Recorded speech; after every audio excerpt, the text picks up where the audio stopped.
So hi everyone, welcome back to my channel. I hope কি তোমরা সবাই খুব ভালো আছো, সুস্থ আছো। আমিও ভীষণ ভালো আছি।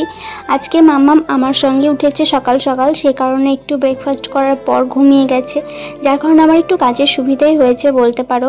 তারপর ওর জামা কাপড়গুলো একটু ভাঁজ করে রাখছিলাম। আমি এটা রিসেন্টলি পারচেস করেছি ফ্লিপকার্ট থেকে, কারণ ওপরে সবসময় যাওয়া আসা সম্ভব হচ্ছিল না, ওপরে সব কিছু রাখা, তো সে কারণে নিচে রাখার জন্য একটা আমি জিনিস কিনেছি, সেই প্লাস্টিকের ড্রয়ার টাইপের, হয়তো কিছু হবে, আমি তোমাদের নেক্সট কোনো ভিডিও সেটা শেয়ার করে দেবো যে ঠিক কীরকম, হয়তো অনেকে দেখেছো, আমি বোঝাতে পারছি না।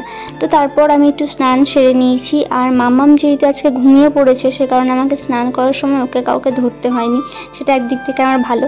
তারপর আমার বর এনেছিল একটু চিকেনও, নিজে রান্না করছিল, চিকেনটা বেশ ভালোই রান্না করে মোটামুটি। আমার ওই হ্যাপাটা নিতে হয় না, হ্যাঁ পিছনে একজনকে লাগে, কিন্তু রান্নাটা বেশ ভালো করে। আর আজকের ওয়েদারটা ছিল জাস্ট ওয়াও ওয়েদার, ভীষণ সুন্দর একটা ওয়েদার। আকাশটা জাস্ট এত ভালো লাগছিল দেখে, মনে হচ্ছিল যে ভিডিও করেই যায়, ছবি তুলেই যায়, আর ওর আকাশের দিকে তাকিয়েই যায়।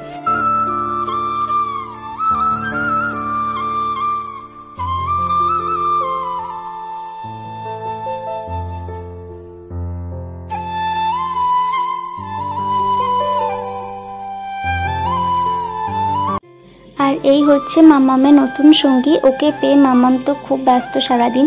ওর পিছনে খাওয়ানো দাওয়ানো, তারপর ওকে স্নান করানো, ওর ঘুম পাড়ানো, সব কিছুই মাম্মামকে একাই করতে হচ্ছে। তার মধ্যে বাবা ফোন করে ও বাড়ি থেকে একটু মাটন নিয়ে আসে, তাই আমাদেরকে যেতে বলে। তারপর আমরা ও বাড়িতে যাই, সন্ধ্যাবেলা রেডি হয়ে তারপর ডিনার কমপ্লিট করে বাড়ি চলে আসি। That's it for today. Okay, by.